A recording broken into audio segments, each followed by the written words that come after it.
రహస్యమున్నది. పద్మము యొక్క స్వభావము కలిగినదై ఉండాలి ముఖము, కలువ యొక్క స్వభావము గలదై ఉండాలి నేత్రము, చేప యొక్క స్వభావం గలదై ఉండాలి నేత్రము.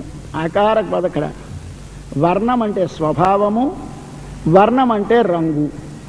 ఆ పద్మము వంటి స్వభావం ఏమిటి? పద్మానికి సూర్యుని చూస్తే వికసిస్తుంది, సూర్యుడు లేకపోతే ముకుళిస్తుంది పద్మము. సూర్యుడు ఎక్కడుంటాడు? అక్కడుంటాడు ఆకాశమందు. ఇక్కడ ఉంటుంది తామర పువ్వు. క్రిందనున్న తామర పువ్వు వికసించడానికి సూర్యుని యొక్క కాంతి అవసరం. అది నీటికి అడుగున బురదలో పుడుతుంది, నీటిలో నుండి వెలికి వస్తుంది, నీటిపై నిలుస్తుంది, సూర్యుని చూచి వికసిస్తుంది. ఇది కావాలి మనలో. ఏమి కావాలి? మన లోపల ఉన్న ఆత్మ ఒకసారి భగవద్ అభిముఖముగా ప్రసరించాలి. ఈ ఆత్మ యొక్క స్వభావం మీకు కలిగితే ఈ ముఖములో తెలుస్తుంది. ముఖము లోపల మీకు భగవద్ విషయమందు రుచి ఉన్నదో, లౌకిక విషయముల యందు రుచి ఉన్నదో ముఖమును బట్టి తెలిసిపోతుంది.